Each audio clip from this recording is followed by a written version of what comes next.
Hey guys, welcome to this tutorial on how to deploy an application on ComputeSphere. This video will walk you through the basics of how to get an app up and running on ComputeSphere.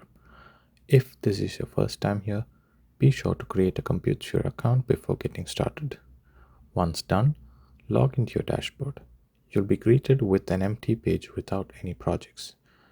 Before deploying an app, you must first create a project. Click New Project, enter a name, an optional description, the type of spherelet, and choose the number of spherelets, then click Create. Once done, you'll be redirected to the project page. If you go back to your dashboard, you'll now see an updated page with the number of projects and the project's information. You can click on it to come back to the project page. To deploy an app, you must first create a service. Click New Service, then select the App Service option. There are also options to deploy a database as a service and cron jobs. Next, select the Deploy Container Image option. This builds the project from a Docker image that's hosted in a Docker repository. You'll now enter a 7-step process to deploy the application on ComputeSphere.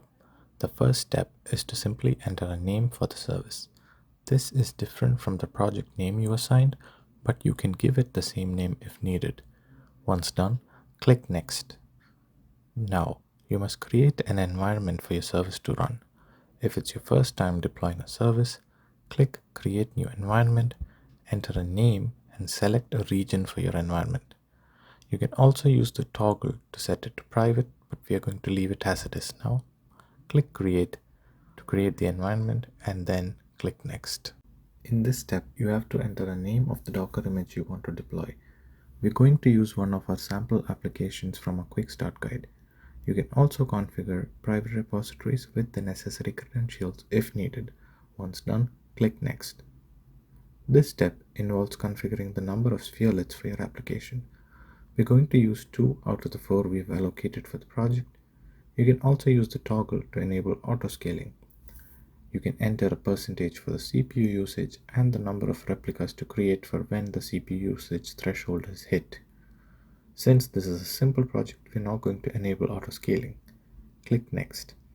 You can skip the next 2 steps to configure spherester and health checks. These are for more complex projects that are not needed for our simple app. Lastly, enter the port for your application.